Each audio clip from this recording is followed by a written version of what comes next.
In the early 20th century, one of the most dramatic changes was the transformation of motor vehicles from a rich person's play toy to a major competitor of railroads for the nation's freight. Already by 1920, there were 1 million trucks registered in the states. By 1929, the number was approaching 4 million. Railroads considered motor carriers as pests that threatened their revenue, and they wanted the government to help control them. Prior to 1935, when the Motor Carrier Act was signed into law, motor carriers were regulated by the states. By the 1920s, most states already had public utility commissions or similar named entities that regulated railroads, water, gas, pipelines, and electric companies. It seemed that motor carrier regulations would fall under public utility commission jurisdictions as well. The core mission of motor carrier regulations was to limit competition, thereby making, at the time, the transportation industry more stable and safe.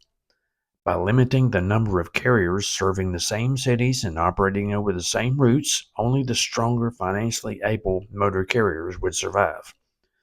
One of the most important aspects of regulating the trucking industry was what was called Certificate of Convenience and Necessity.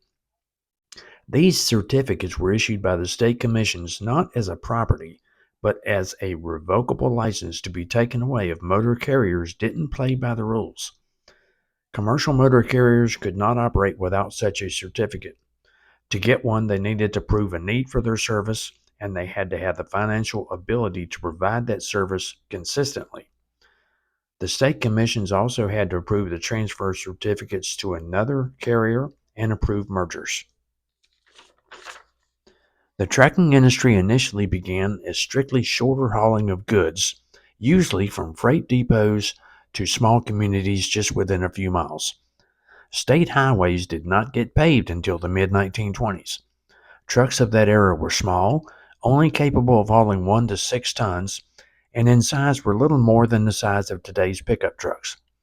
When the states began granting certificates of operating authority, most individual proprietors only sought to serve 1 or 2 counties.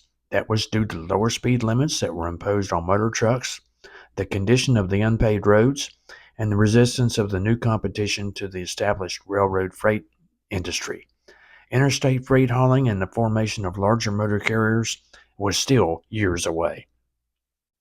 As the trucking industry did what it could to survive the Depression, it became apparent that further regulation would be needed.